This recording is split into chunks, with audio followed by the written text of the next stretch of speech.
नमस्कार दोस्तों, lead India law associates के इस वीडियो में बहुत बहुत स्वागत है।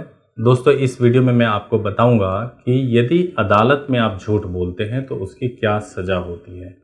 कई बार अदालत में हम झूठ बोलने, कई बार ऐसे लोग होते हैं जो हॉस्टाइल हो जाते हैं, झूठ बोलते हैं, तो इसके लिए सज़ा का प्रावधान है। तो जब कभी भी आप सरकारी गवाह बने या आप सोचें कि किसी पक्ष के फेवर में या उसके विरुद्ध कोई गवाही देनी है, तो आपको इस बात के लिए भी सजग होना पड़ेगा कि आप फिर मुकरे ना, झूठ ना बोलें। आइए एक रिपोर्ट दिखाता हूं और इस रिपोर्ट के माध्यम से आपको पता चलेगा कि अदालत में झूठ बोलने पर आपको किस प्रकार के सजा को भुगतना पड़ सकता है। पुलिस किसी को भी छानबीन के दौरान सरकारी गवाह बना सकती है। गवाह की सहमति से पुलिस सीआरपीसी की धारा 161 के तहत उसका बयान दर्ज करती है। धारा 161 के बयान में किसी गवाह के दस्तखत के लिए जाने का प्रावधान नहीं है। हालांकि किसी गवाह के सामने पुलिस अगर कोई रिकवरी आदि करती है तो रिकवरी मेमो पर गवाह के दस्तखत किए जाते हैं। शक है तो मजिस्ट्रेट के सामने बयान।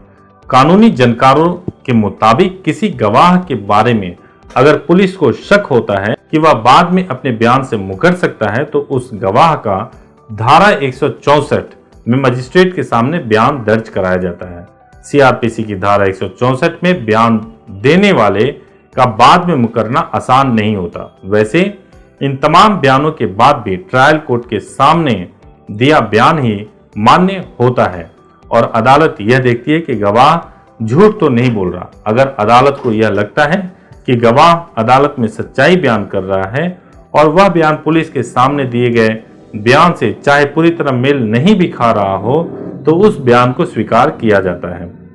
अदालत को जब लगता है कि गवाह शपथ लेकर झूठ बोल रहा है तो उसके खिलाफ मुकदमा चलाने के लिए अनुशंसा भी कर सकती है। 7 साल की सजा। अगर कोई गवाह पुलिस या मजिस्ट्रेट के सामने दिए बयान से मुकरे तो उसे मुकरा हुआ गवाह माना जाता है। अगर कोई सरकारी गवाह मुकर जाए तो सरकारी वकील उसके साथ जिरह करता है और सच्चाई निकालने की कोशिश करता है। लेकिन इस प्रक्रिया में अदालत यह देखती है कि कौन से ऐसे गवाह हैं जिन्होंने जानबूझकर अदालत से सच्चाई छुपाई या फिर झूठ बोला। ऐसे गवाहों के खिलाफ सीआरपीसी की धारा 340 के तहत अदालत शिकायत करती है और ऐसे गवाह के खिलाफ अदालत में झूठा बयान देने के मामले में आईपीसी की धारा 193 के तहत मुकदमा चलाया जाता है।